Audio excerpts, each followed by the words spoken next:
예레미야 3장 말씀입니다. 오늘 이 말씀에는 이제 창녀라는 단어가 많이 나오고 또 헐벗은 산, 또 음행 이런 단어들이 많이 나옵니다. 이거는 이제 하나의 상징적이고 비유적인 그런 언어인데요. 헐벗고 헐벗은 산, 음행, 창녀 전부 다 같은 의미입니다. 같은 의미인데 남편을 떠나서 배신한 아내를 다시 받아들일 수 있느냐 하면서 이제 윤리적인 그리고 도덕적인 이 문제에 대해서 다루고 있습니다. 그런데 실제적으로 이거는 이제 북쪽 이스라엘이 아수르에 의해서 멸망을 하죠. 멸망을 당하고 그 다음에 그게 교훈이 되어서 남쪽 유다가 하나님을 잘 섬겨야 되는데 남쪽 유다가 아수르에 의해서 형제들이 다 멸망당하고 전 세계에 뿔뿔이 흩어졌는데 그 다음에 이제 남쪽 유다가 정신을 차려야 되는데 그래도 정신을 못 차려요. 정신을 못 차리고 우상을 섬기는 거죠. 이때 이제 요시야 임금 때 요시야가 왕이었을 때 예레미야가 하나님의 말씀을 받고 선지자가 돼요. 아주 젊은 나이, 청년의 나이에 하나님의 말씀을 받습니다. 그러니까 이제 혈기도 있죠. 그리고 눈에 보이는 게 있잖아요. 나이 먹은 사람이 눈에 보이는 거하고 젊은 사람이 보는 것도 이 세상이 좀 다릅니다. 그런데 예레미야는 1장에 얘기했듯이 선지자 가문이지만 제사장 가문이지만 베냐민 지파 쪽에 사는 그쪽으로 이제 가서 살죠. 그러니까 제사장의 가문이라 할지라도 이제 정통 가문에 속하지 못한 그래서 변방에서 외치는 선지자입니다. 그래서 이 선지자는 예레미야 선지자는 이사야하고 좀 달라요. 이사야 같은 경우는 왕족을 만나죠. 왕도 만나고. 그런데 이제 예레미야 같은 경우는 이제 변방에서 외쳤던 선지자라고 보시면 됩니다. 자, 그런데 이 예레미야가 중요한 거는 이스라엘이 망하고 난 다음에 이제 유다가 망하기 직전에 예언을 했고, 그리고 이 유다가 망하는 그런 가운데에서 모든 걸 지켜본 사람이에요. 그래서 나라가 망할 때 뭐가 문제인가 이거를 정확하게 짚은 사람인데 그거를 이제 이 책에 써놓은 거예요. 그러니까 사람이 이제 흥하고 잘 되는 사람의 그런 하는 일, 그다음에 망하고 이게 이제 죽으려고 하는 잘못되는 이런 사람이 하는 일, 이것이 명확하게 구분이 돼 있어요. 그런데 이 내용을 자세히 보면은 신앙과 믿음으로 하나님을 잘 섬기는 백성들은 형통하고 잘 된다. 이거는 뭐 우리가 믿음의 조상 아브라함 때부터 다 들었던 얘기인데 그렇게 듣고도 그대로 행하지를 못해요. 오늘날 우리 기독교인들도 하나님 말씀대로만 살면 나라가 참 형통하고 잘 되고 집안이 잘 되거든요. 그런데 하나님 말씀을 듣고도 그렇게 감동적으로 열정적으로 성실하게 그렇게 신앙생활을 못하는 게 사실이거든요. 자, 오늘 그래서 이 패역한 세대, 하나님의 말씀을 받고도 하나님의 사랑을 받고도 하나님의 말씀을 저버리고 떠난 이 백성들을 향한 하나님의 메시지, 이게 이제 예레미야의 말씀입니다. 그래서 이제 예레미야 말씀은 어떤 사람에게 유익하냐면 지금까지 살아왔던 인생이 실패한 사람, 지금까지 살아왔던 사람들 중에 이제 잘된 사람도 있고 실패한 사람도 있지 않습니까? 근데 이 예레미야의 말씀, 특별히 실패한 사람들에게는 굉장히 유익한 말씀입니다. 왜 실패했는가? 실패의 원인이 어디서 오는가? 이걸 잘 말해주고 있죠. 성경에도 예수님께서 누가복음에 탕자의 비유를 얘기를 말씀하시는데 이제 부자에게 두 아들이 있었는데 이 작은 아들에게 또 분깃을 주죠. 큰 아들에게도 분깃을 주고 나이를 먹어가지고 더 이상 이제 뭐 경영할 수 없으니까 아들에게 분깃을 나누어 줍니다. 그런데 작은 아들은 그 분깃을 가지고 허랑방탕을 하죠. 자, 허랑방탕을 하고 난 다음에 다 탕진을 해버립니다. 탕진을 하고 난 다음 보니까 아버지밖에 생각이 안 나는 거예요. 돼지가 먹는 쥐염 열매를 먹고 핍절하고 궁핍한 삶을 살고 실패한 인생을 돌이켜보니까 내가 갈 곳은 그래도 아버지밖에 없다. 아버지에게 가면 적어도 굶어 죽진 않겠다. 그러니까 탕자의 생각이 굶주려서 죽을 상황까지 갔을 때에 이때 아버지를 생각을 하고 아버지께로 돌아가죠. 문제는 아버지가 이 허랑방탕한 아들, 재산을 탕진한 아들을 보고 맨발로 뛰어나와서 끌어안고 내 아들이 죽었다가 다시 살아왔다 하면서 아버지가 영접을 해주죠. 거기에 문제는 그겁니다. 그 문제는 큰아들입니다. 자, 큰아들이 가만히 보니까 아니 자기를 위해서는 아버지가 양 한 마리 소 한 마리도 안 잡아주더니 아니 저기 타랑방탕하고 재산을 다 탕진하게 해버리고 저렇게 그 나쁜 짓만 골라서 해왔던 아들이 돌아오니까 아니 그 아들을 위해서는 소도 잡고 잔치를 배설하고 사람들에게 아니 이러니 아버지 이게 됩니까 하고 아버지한테 항의를 한 거예요. 쉽게 말하면은 의로운 자신의 행위, 자신은 아버지에 대한 법도를 지켰고 아버지 재산도 지켰고 아버지에 대한 의리도 지키고 아버지 곁에서 있고 그러니까 자기는 잘못된 게 없다는 거죠. 근데 문제는 그런 관계가 중요한 게 아닙니다. 아버지와 아들의 관계, 하나님과 우리 백성들의 관계는 바로 그 의리, 그 율법적인 행위, 그 다음에 그 냉랭하고 쌀쌀맞은 그런 관계, 이게 중요한 게 아니에요. 바로 사랑이에요, 사랑. 탕자의 비유는 아버지의 사랑을 얘기하는 거예요. 아버지의 사랑. 그리고 깨달아서 돌아온 아들의 문제를 얘기를 하는 거죠. 근데 이 큰아들은 아버지 사랑을 깨닫겠습니까? 아버지가 한마디만 딱 해요. 여러 얘기 안 해요. 야, 네 동생은 죽었다가 살아서 돌아왔다. 너는 항상 나랑 함께 있어서 내 것이 다 네 거다. 내 것이 다 네 건데 네 동생은 화랑방탕하고 가장 실패하고 가장 어려움에 처하고 굶어 죽을 상황까지 갔다가 아버지가 생각나서 왔다. 그러니까 이 아들이 당연히 환영하고 잔치를 베푸는 것이 마땅하지 않냐. 자, 이게 이제 뭐를 얘기하는 거냐면 유대인들 있지 않습니까? 유대인들의 완악함, 유대인들의 율법주의, 유대인들의 냉랭함. 자, 이거를 설명을 해주는 거예요. 그래서 바로 이 유대인 너희들은 아버지의 사랑을 모른다는 거죠. 그래서 유대인들은 자신의 의로움, 자신의 정직함, 자신의 율법주의 이걸 자랑을 하죠. 그러나 화랑방탕한 아들은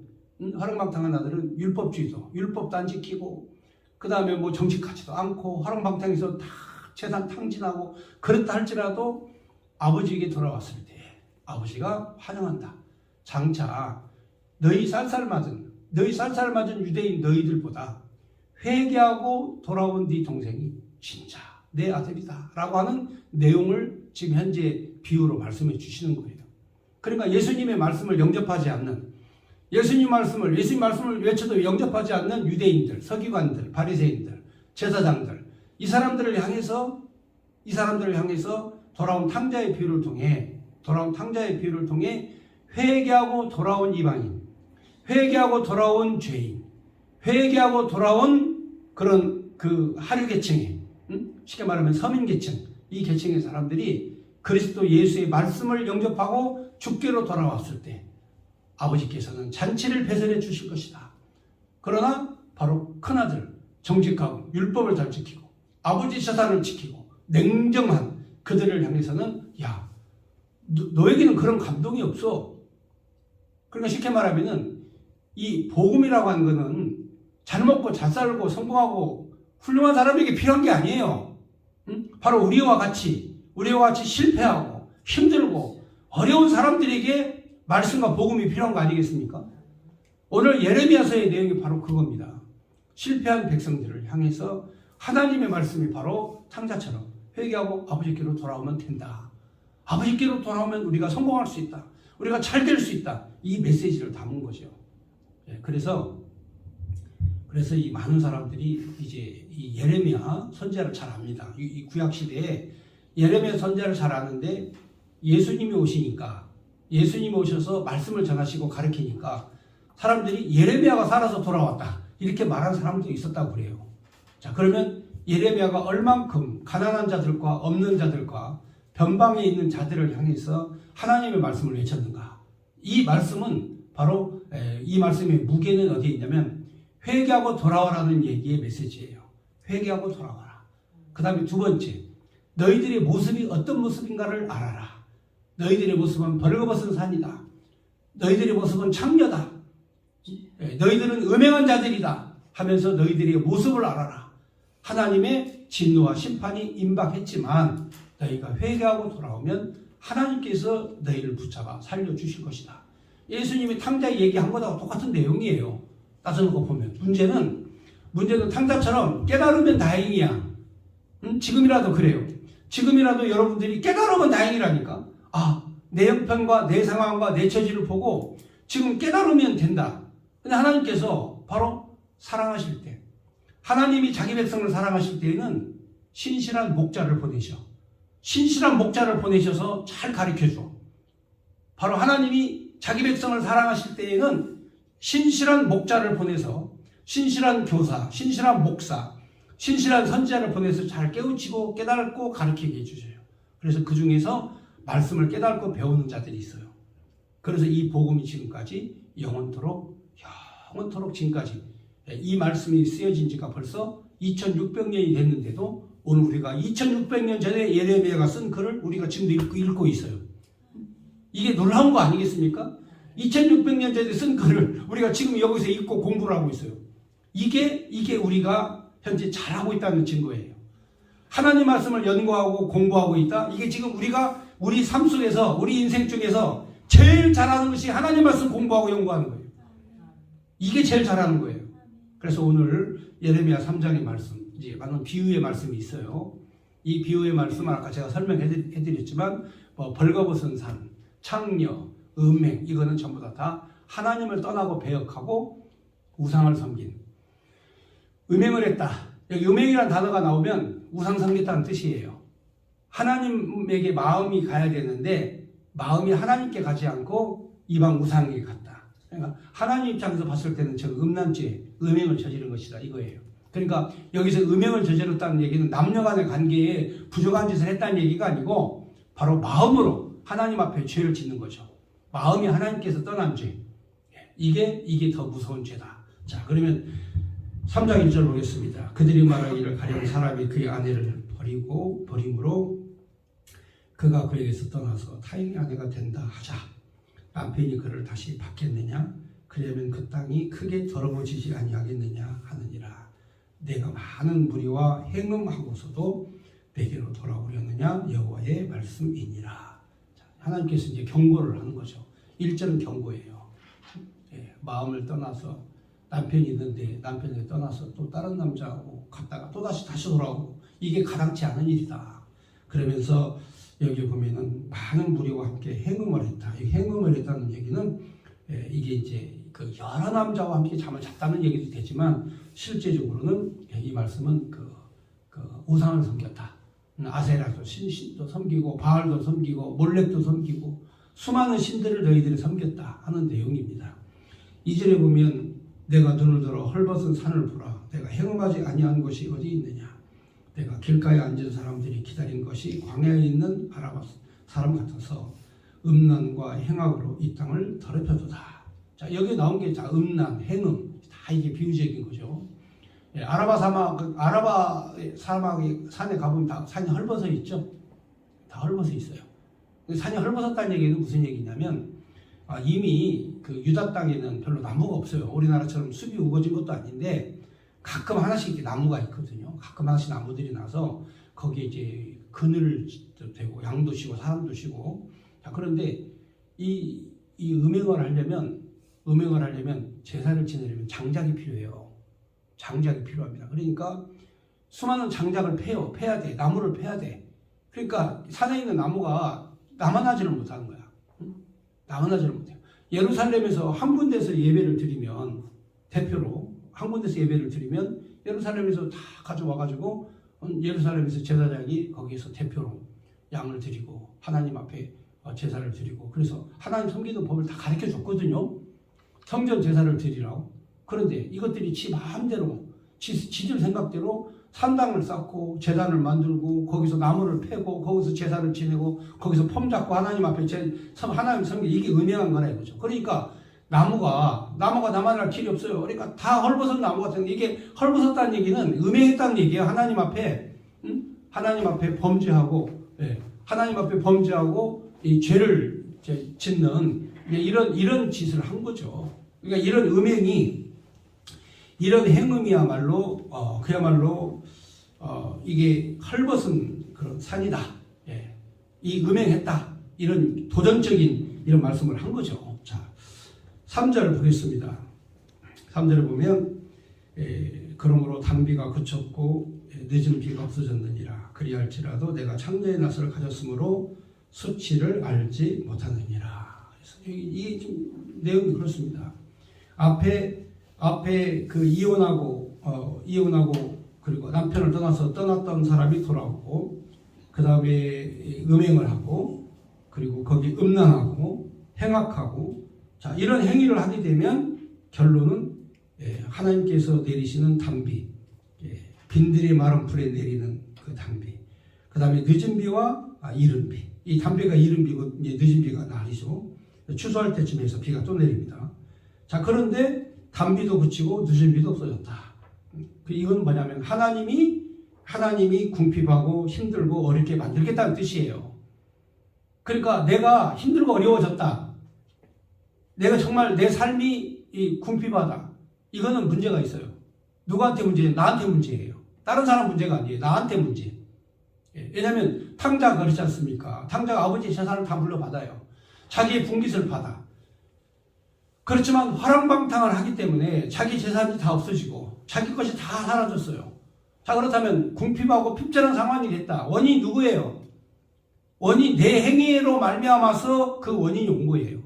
그러니까 예레미야 오늘 3장 3절에 있는 말씀도 마찬가지예요. 단비도 그치고 이른 비도 그치고 늦은 비도 그쳤다. 너희가 풍족한 그런 곡식을 수확할 기회가 없다. 흉년이 들었다. 이건 전부 다 너희들이 범죄한 것이다. 라고 얘기를 하는 거죠. 그래서 거기서 그러므로 여기 나오는데 단비가 그쳤고 늦은 비가 없어졌다. 그리할지라도 너희가 창녀의 낯을 가졌으므로 수치를 알지 못하느니라. 이게 뭐냐면은 벌써 부끄러운 짓을 했어도 부끄러운 짓을 알아야 되는데 창녀들이야말로 그야말로 그렇지 않습니까?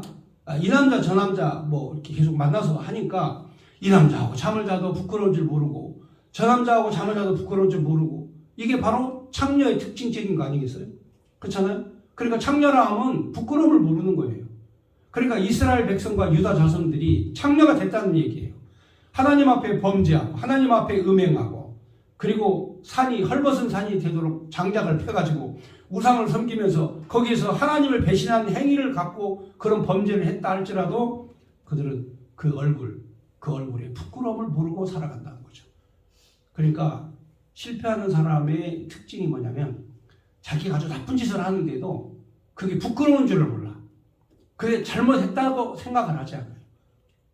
그게 부끄러운 줄 몰라요. 여러분 그 가끔 가다가 보면은 그 민주당 대표 이재명 있지 않습니까? 이재명 얘기 나오는 걸 이렇게 들어보면 막 형숙지한테 막 쌍욕을 해요. 아주 쌍욕을 아주 엄청나게 해요. 응? 우리가 입에 담지 못할 쌍욕을 막 하게 됩니다. 그런데 이 윤석열 대통령한테 쌍욕을 했다고 욕설을 했다고 사과하라 국민에게 사과하라고 난 이런 얘기를 들어보면 이 사람이 그 정상적인 사람이 아닌 것 같은 생각이 들어요. 자꾸 진짜 왜냐하면 자기가 한 짓은 생각을 못한다니까요. 그리고 무조건 거짓말부터 해요. 나중에 밝혀질 때까지 무조건 거짓말이야. 무조건 아니라고 그래. 그런데 나중에 밝혀지지 않습니까? 그러면 그때 법령은 그래서 어쩔 수 없었다. 이렇게 또 얘기를 해요. 그 다음에 법령이 또 그게 아니지 않습니까? 그러면 나를 탄압한다. 정치적으로 나를 탄압한다. 이런 식으로 나가거든요. 그래서 나는 이런 자기가 뭘 잘못했는지 뭐가 문제인지 이렇게 모르는 사람은 계속 그 딜레마에 이렇게 계속 빠지는 거예요. 깊이 빠져요. 그래서 말씀을 배우는 사람, 공부를 하는 사람, 하나님 말씀과 가까이 있는 사람, 이 사람들은 나의 모습을 보는 것이 가장 잘하는, 그러니까 성경은 나의 모습을 가장 잘 비춰주기 때문에 말씀을 잘 해석하면 그런 게 없어요. 그렇게 그 이중적인 성격이 안 나와요. 그런데 이 이스라엘 백성들, 유다 자손들은 바로 창녀처럼 범죄를 해놓고도 죄를 지어놓고도 음란을 행해놓고도 자신들이 부끄러운 줄 모르는 이런 삶을 살았다.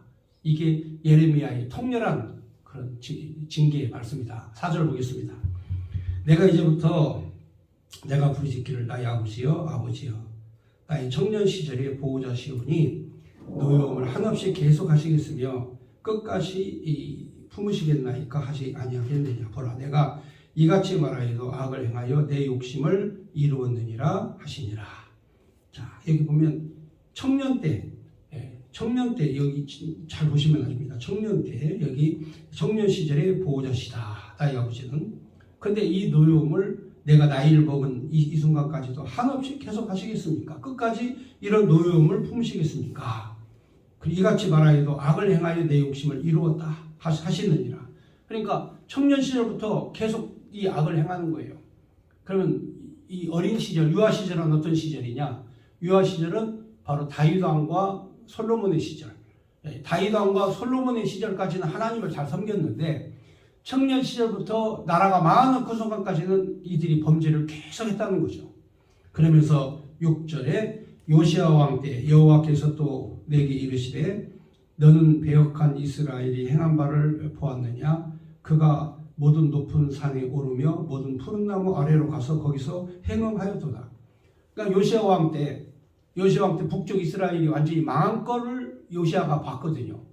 그런데도 불구하고 요시야 왕 때 백성들이 북쪽 이스라엘 그 자매의 나라지 않습니까? 같은 자매의 나라지만 이 나라가 아수르에 의해서 멸망을 했는데도 불구하고 남쪽 유다는 회개하고 돌아와야 되는데 산에 가가지고 또 범죄를 했다는 거죠. 나무 아래에서 행음했다. 이 말이 무슨 말이냐면 남녀관계를 했다는 얘기가 아니에요. 행음했다는 얘기는 이 나무에서 우상을 섬기고 제단을 쌓고 하나님 앞에 범죄하였다. 그래서 나무 아래에서 이렇게 이들이 제단을 쌓고 범죄하는 행위에 대해서 예레미야가 통렬하게 또 책망을 하는 겁니다. 그러니까 눈으로 보고도 깨닫지 못하는 백성, 자기 자매의 나라가 북쪽 이스라엘이 아수르에 의해서 멸망당하고 그리고 남자들이 노예로 끌려가고 여성들은 거기에 또 노예로 끌려가서 몸종이 되고 또 팔려나가고 이런 불행한 역사를 만들어내는 걸 눈으로 봐놓고도 그렇게 너희들이 회개하지 않는다. 자, 그러면서 7절에 이 모든 일을 행한 후에 내가 말하기를 그가 내게로 돌아오리라 하였으나 아직도 내게로 돌아오지 아니하였고 그의 반역한 자매 유다도 그것을 보았느니라. 눈으로 보고도 회개하지 않는 이게 문제라는 거죠. 그러니까 가장 중요한 문제는 오늘 우리의 문제는 우리 한국 교회뿐만이 아니라 한국의 모든 기독교뿐만이 아니라 세계의 모든 기독교가 지금 침체 국면에 가고 있어요. 근데 이걸 눈으로 보고도 기독교인들이 마음에 아무런 생각이 없다는 거죠. 특별히 한국 교회는 더 계속해서 교인이 1년에 10,000명, 100만 명씩 막 줄어들거든요. 교회가 막 몇천 개씩, 몇만 개씩 줄어든단 말이죠. 이거 큰일 났다. 우리가 정말 이 교회의 부흥을 다시 일으켜야 되겠다. 이런 열정적이고 뜨거운 그런 믿음을 갖고 사는 게 아니라, 그게 아니라 그걸 눈으로 보고도 맹맹해진 거야. 문제점을 알고도 그냥 이해를 못해. 깨달지를 못해. 이게 문제라는 거예요. 오늘날 선지자가 왜 필요하냐? 오늘날 이 백성들을 깨우치는 그런 복음이 왜 필요하냐? 오늘날 말씀을 전하는 그 주의 종이 왜 필요하냐? 보고도 못 깨달으니까. 깨닫기 위해서 하나님의 말씀을 전하는 주의 종들이 필요한 거예요. 자, 그 다음 8절에 보면은 내게 배역한 이스라엘이 간음을 행하였으므로 내가 그를 내쫓고 그에게 이혼서까지 써주었으되 그의 반역한 자매 유다가 두려워하지 아니하고 자기도 가서 행음함을 내가 보았노라. 그러니까 예레미야가 볼 때 이게 그냥 비통하죠. 비통합니다. 왜냐하면 북쪽 이스라엘이 하나님께로부터 이혼증서 받아가지고 쫓아내가지고 아수르의 포로로 잡혀가고 끌려가고 나라가 패망한 것을 눈으로 뻔히 보고도 그것을 보고도 두려워하지도 않고 그리고 또 북쪽 이스라엘이 망한 것처럼 남쪽 유다도 행음함을 보니 이게 눈물이 나는 거죠. 눈물이. 선지자가 이렇게 얘기해도 전혀 먹혀 들어가지 않는데 이유가 있어요. 왜 그런 줄 아세요? 잘 모르시죠? 예레미야가 제사장의 가문에서 태어났지만 베냐민으로 쫓겨가 변방 사람이에요. 변방 사람입니다. 그러니까 선지자는 아무리 능력이 있고 힘 있고 모든 걸 다 알고 있어도 예레미야에게는 힘이 없어요.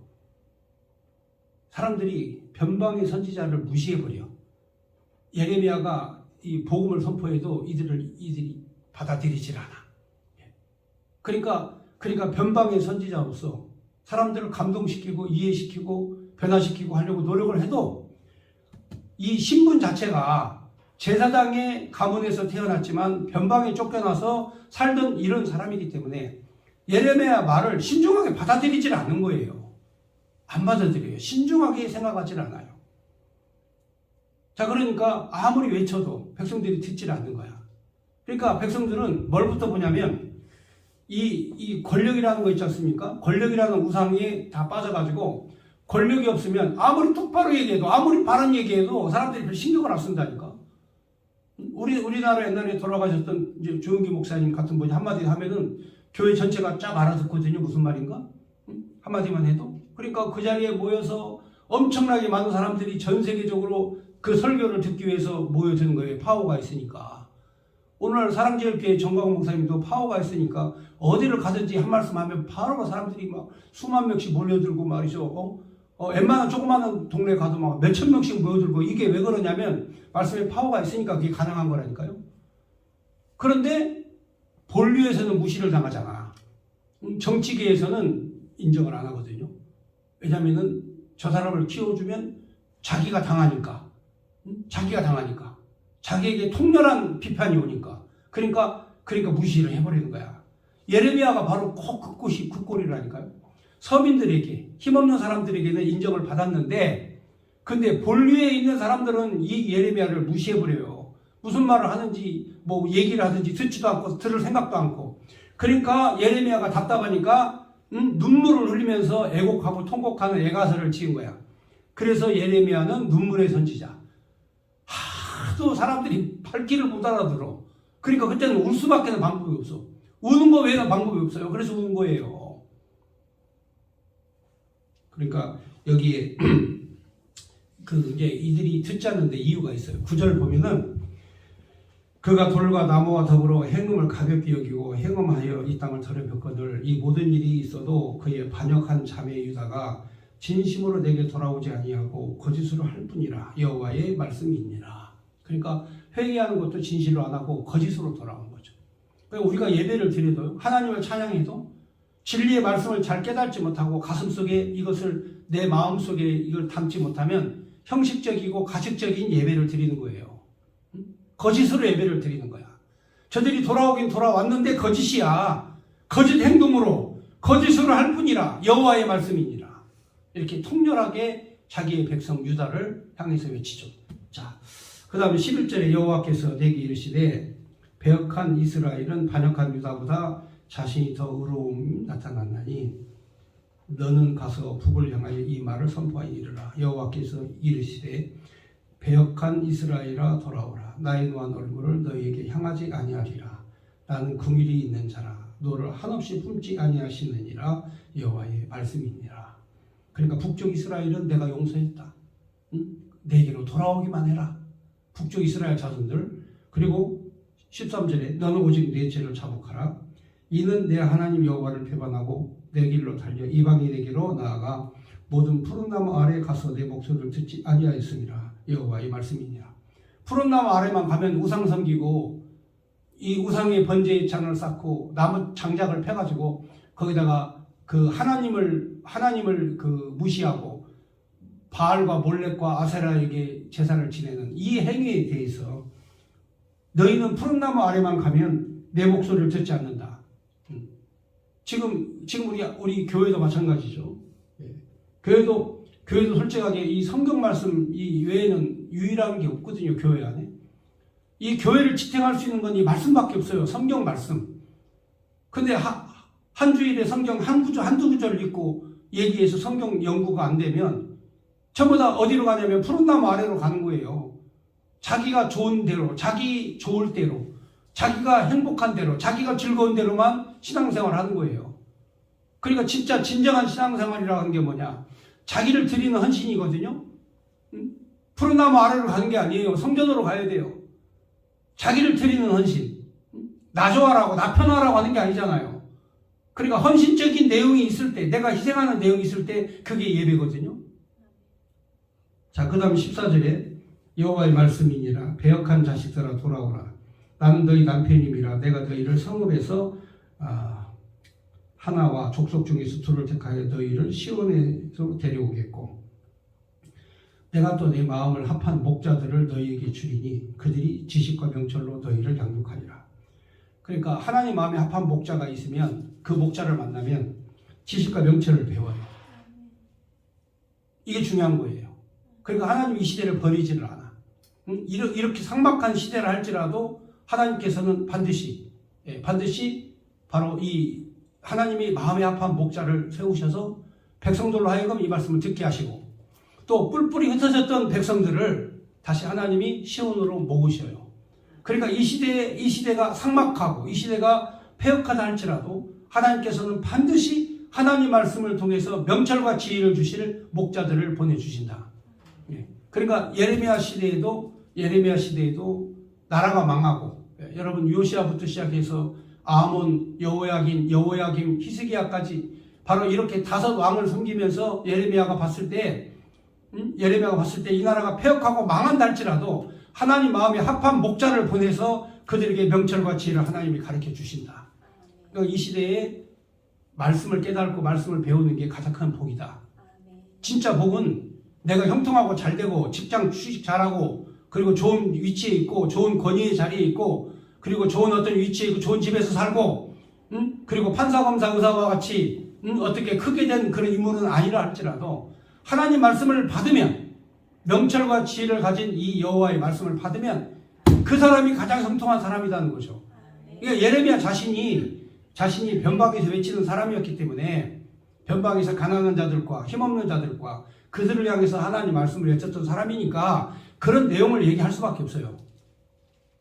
자, 그 다음 16절에 보면 여호와의 말씀이니라 너희가 이 땅에서 번성하여 많아질 때에는 사람들이 여호와의 언약궤를 다시는 말하지 아니할 것이요 생각하지 아니할 것이요 기억하지 아니할 것이요 찾지 아니할 것이요 다시는 만들지 아니할 것이며 그때 예루살렘이 그들에게 여호와의 보좌임이라 일컬음이 되며 모든 백성이 그리로 모이리니 곧 여호와의 이름으로 말미암아 예루살렘에 모이고 다시는 그들이 악한 마음 완악한 대로 그들의 일을 행하지 아니할 것이며 그때 유다 족속이 이스라엘 족속과 동행하여 북에서부터 나와서 내가 너희 조상들에게 기업으로 준 땅을 그들과 함께 이르리라. 그러니까 하나님의 마음에 합한 목자 한 명만 와도 하나님의 마음에 합한 목자 한 명만 와도 백성들이 회개하고 예루살렘으로 모이고 하나님이 회복시켜 주신다는 거죠.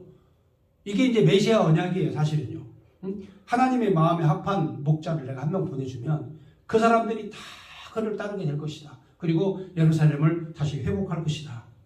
이게 바로 메시아 언약입니다. 그러니까 우리에게 있어서 가장 우리를 가르치시고 인도하시는 분이 메시아 예수. 그 다음에 하나님의 복음의 말씀을 해석하는 그 다음에 그의 주의 종족과 사도들. 자, 이들이 활약을 할 때 나라가 된다는 거예요. 그러니까 오늘 이 예레미야서는요, 정치인들이 정치 백날 차려봐요. 그렇지 않습니까? 아니 윤석열 대통령 가만히 있어도 나라는 돼. 윤석열 대통령 가만히 있어도 나라 됩니다. 경제인들이요, 경제를 제일 잘해. 다 돼, 그냥. 군인들이요, 나라 잘 지켜요. 얼마나 투철한 군인 정신으로, 피와 땀이 서려있는 이고지 전능선에, 그거 불러가면서 막 그냥 하는 거야. 다 해. 노동자들이요, 월급만 줘보세요. 막 열심히 일해, 월급만 있지만 밤새워서도 일을 해.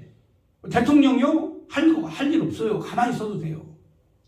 진짜 중요한 것은요, 바로 이 백성들의 정신을 일깨우는 주의 종들, 하나님 마음에 합한 목사들, 이 사람들이 자기 백성들을 하나님 말씀으로 제대로 양육해야 돼요. 근데 성경 떠나버리고 말씀 떠나버리고 그리고 푸른 나무 아래 가가지고 자기 좋은 대로 우상 섬기고 우상이라는 게 뭐 따로 있습니까? 자기 좋을 대로 향하면 그게 우상이지. 그렇잖아요? 이스라엘 민족들은요, 하나님에게 사로잡힌 자들이에요.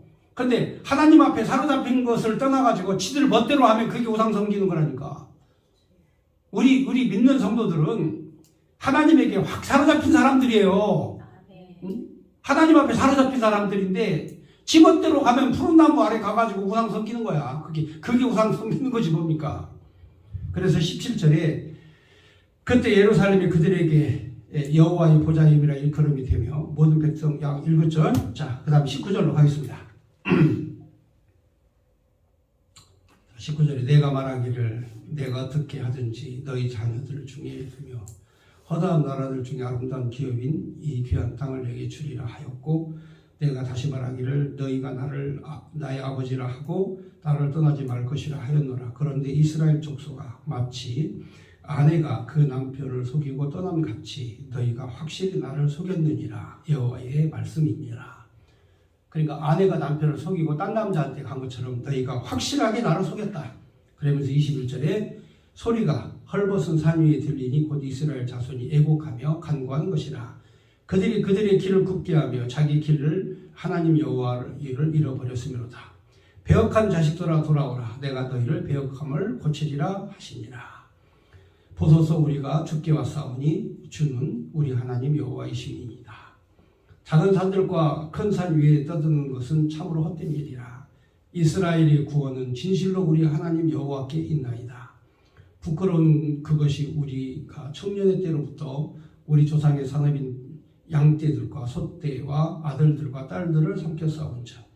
우리는 수치 중에 눕겠고 우리의 지옥이 우리를 덮을 것이니 이는 우리와 우리 조상들이 청년 때로부터 오늘까지 우리 하나님 여호와께 범죄하여 우리 하나님 여호와의 목소리를 순종하지 아니하였음이니이다. 아멘. 이 예레미야가 회개한 거예요. 백성들이 이렇게 회개하면 백성들이 이렇게 회개하잖아요. 그러면 나라가 안 망해. 안 망해요.